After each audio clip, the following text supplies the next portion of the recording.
Il y a quelques semaines, une collègue à qui j'ai fait adorer Notion s'est intéressée aux possibilités du no-code. Elle m'a d'ailleurs demandé si c'était possible d'envoyer automatiquement des mails quand un événement de son calendrier est dépassé. Comme quoi ça a vraiment des avantages de me connaître, je résous gratuitement des problèmes en no-code et en plus j'en fais des tutos vidéo. En tous les cas, j'ai créé un fonctionnement sur Make qui permet de résoudre ce problème et je vais vous montrer comment j'ai fait ça. On se retrouve du coup dans Make, on va créer un nouveau scénario, moi je le range au bon endroit dans les bons dossiers, et on va commencer par nommer ce scénario vidéo, alors ça c'est moi pour m'y retrouver, et on va appeler ça mail quand event dépassé. On va aller chercher le module Google Calendar, et on va voir qu'il y a un certain nombre d'actions déjà intégrées par Make, on est super content, mais notamment on va regarder Watch Events. Donc on va ajouter cette petite action. Si c'est la première fois que vous vous connectez avec ce module à Make, il va falloir créer une connexion. Donc tout simplement, si vous êtes déjà connecté avec votre compte Google, ça va aller super vite. Voilà, vous autorisez juste Make à accéder à votre Google Calendar et ensuite ça roule. Une fois que cette action a été sélectionnée, quel calendrier Make doit-il regarder? Alors moi, pour l'exemple, je vais tenter avec ce calendrier boulot. Est-ce que Make doit regarder selon la date de création, la date de mise à jour, la date de démarrage d'un événement ou la date de fin? Nous, c'est exactement ça, c'est la date de fin, donc c'est parfait. Est-ce qu'on a besoin de paramètres spécifiques, d'un filtre supplémentaire? Pour nous, non. On va sélectionner tous les types d'événements et ici, on va mettre une limite de 2. C'est-à-dire que toutes les 15 minutes, notre scénario va se lancer. Et au maximum, il peut retrouver 2 événements dépassés. Moi, en soi, j'ai pas non plus un calendrier débordant. Donc, on va rester à 2. Pour le bien de ce test, du coup, je vais me créer un faux événement dans mon calendrier boulot. Cet événement s'appelle Event Test dépassé. Il a été dépassé à 15h21. Dans quel calendrier? C'est bien mon calendrier boulot. Et j'ajoute aussi 2 invités avec 2 adresses, Emmanuel Gteman et Emmanuel Gutmann 1997. Et je vais l'enregistrer. On va envoyer des notifications. Bon, voilà. Et maintenant, on va voir, étant donné qu'il est dépassé, on va voir si Make le retrouve. Donc, on va lancer ce scénario et on va voir s'il retrouve un événement. Et là, effectivement, il voit qu'un événement s'est terminé à 15h21. Le nom de cet événement, c'est Event Test dépassé. Et là, ce qui est intéressant, c'est qu'on va voir les attendees, c'est-à-dire les personnes qui ont pris part à l'événement. On voit des mails et on voit aussi le statut de réponse. Effectivement, j'ai créé l'événement et je leur ai envoyé une notif, donc il faudrait qu'ils l'acceptent. D'où cette information supplémentaire. Ok, maintenant que ça c'est bon, on va vouloir envoyer un mail, donc je vais ajouter dans Make un module Gmail. Send an email, voici l'action. Encore une fois, si c'est la première fois que vous vous connectez avec Gmail dans Make, si c'est la première fois que vous faites un scénario avec Gmail, il va falloir créer la connexion. Et là, de la même manière, c'est super simple. Une fois que vous êtes connecté avec votre compte, voilà. Make et Google vous facilitent vraiment la tâche là-dessus. Merci à eux. Moi, ma connexion, elle est déjà faite. Je prends juste ma bonne connexion. Et maintenant, à qui on a envie d'envoyer le mail? Naturellement, on ferait attendees. On va envoyer à l'email.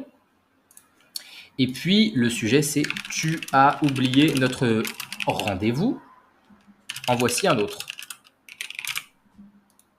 Hello, nous avions rendez-vous aujourd'hui à… » Et là, vous allez mettre la date de début. Start. Je crois que tu as zappé. Je te propose de prendre rendez-vous pour un autre… je te propose de réserver un autre créneau sur ce lien. Et là, vous allez mettre le lien de votre Calendly ou de votre cal.com, c'est-à-dire un outil dans lequel des gens peuvent voir des créneaux disponibles pour vous et réserver un créneau. Classique. Maintenant, on va tester juste une petite subtilité. Je rappelle que parmi les participants, il y a mon adresse mail. Donc, moi, ce que je voudrais, c'est filtrer pour ne pas que mon adresse mail arrive. Donc, je vais ajouter un filtre, pas mon mail. Et je voudrais que le mail de l'attendees, alors il faut juste aller retrouver le bon mail, email, is not, donc not equal to, contact@emmanuelgutmann.fr. Ok. Donc si jamais il trouve mon mail, il passe à la suite. Si jamais on lance l'intégralité du scénario, qu'est-ce qui va se passer? Effectivement, un événement a bien été retrouvé et il y a un mail qui a été envoyé. Alors, à qui a été envoyé ce mail? C'est une bonne question. Je vois pas tellement d'informations. Content from to. Emmanuel Gutmann, 1997. Bon, bah là, c'est cool. Visiblement, à partir de mon mail, un mail a été envoyé à Emmanuel Gutmann, 1997@gmail.com. Message envoyé. Et le voici. Donc là, je suis content. Franchement, dans l'idée, déjà, là, ça marche bien. Maintenant, on va prendre le cas suivant. Il y a plusieurs personnes qui participent à mon événement. On va se créer un nouvel événement qui va s'appeler 15h30 parce qu'il est 15h30 pile. Et cette fois-ci, on va inviter plusieurs emails. Enfin, on va inviter plusieurs personnes. Donc, en tout, on est 4. Et sans moi, il y a 3 participants. On voudrait donc que ça envoie 3 mails. Et maintenant, qu'est-ce qu'il va se passer? Je pense qu'il va y avoir une erreur. Il y a un événement qui a bien été retrouvé et visiblement, il n'y a qu'un seul mail qui a été envoyé à une seule personne. Si jamais je vais dans mes mails et que je regarde les messages envoyés, normalement, il n'y a qu'un seul mail qui a été envoyé à 15h30. Alors que normalement, il devrait y en avoir 3. En fait, dans le fonctionnement ici, Make récupère bien l'événement et il voit qu'il y a un seul groupe ici. Et donc, il va envoyer sans doute au premier mail. Et il a fait cette action qu'une seule fois. Comment est-ce qu'on fait pour le faire répéter sur une liste d'emails? Ici, effectivement, on a bien une liste d'emails. 1, 2, 3, 4. Donc nous, en fait, on voudrait qu'il y ait un petit robot qui scanne et qui répète l'action pour autant d'éléments qu'il y a dans cette sous-liste attendees. Et pour ça, c'est quelque chose de plus avancé, je suis bien d'accord. Il faut utiliser un module complémentaire dans Make qui s'appelle un itérator, c'est-à-dire un robot qui va itérer sur la liste. D'ailleurs, c'est assez clair ici, il y a le groupe et il va sortir 4 actions pour les 4 mails qu'on a retrouvés. Donc, on le met au milieu. Le filtre, en plus, s'est mis au parfait endroit. Qu'est-ce qu'il y a ici? Filter Inspector, non, pas du tout de filtre, merci beaucoup.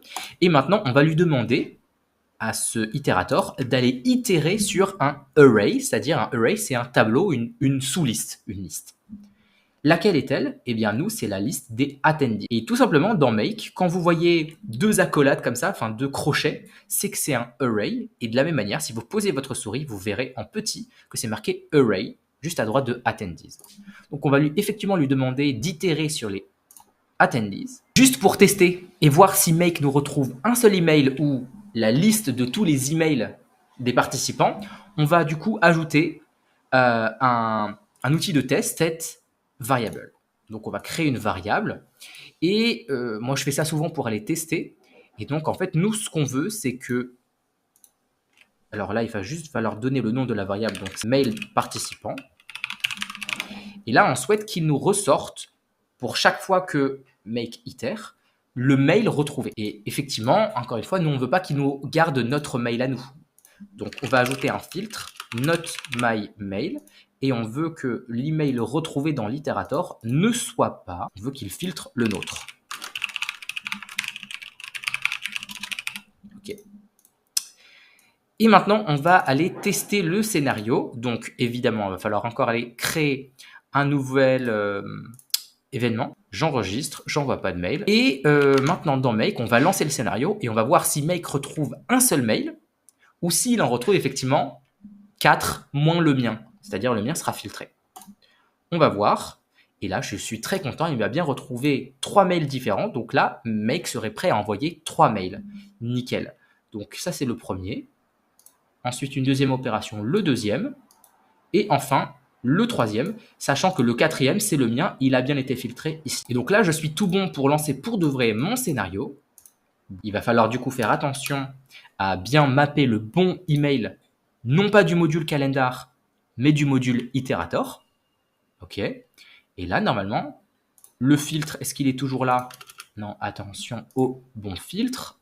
Et maintenant, on va aller tester et on va voir ce qu'il va se passer. Une dernière fois, on commence à connaître la chanson, il va falloir créer un dernier événement. OK, l'événement a été créé.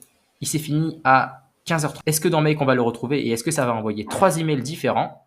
Un email, 2 emails et 3 emails. Nickel. Tout simplement, on va voir dans mes mails. Est-ce que ça a envoyé suffisamment d'emails? Il est 15h38 et ça en a envoyé 1, 2 et 3. Voilà, je suis super content. Donc voilà en gros comment est-ce qu'on fait ce petit scénario pour envoyer des mails chaque fois qu'un événement a été dépassé. Voilà, j'espère que vous avez un peu mieux compris comment faire ce scénario dans Make. Si vous avez appris quelque chose, n'hésitez pas à mettre un petit like et un commentaire, ça aide toujours à la visibilité de la vidéo. Merci beaucoup d'avoir regardé cette vidéo, à très bientôt, c'était Emmanuel de Joyeux No Code. Ciao ciao!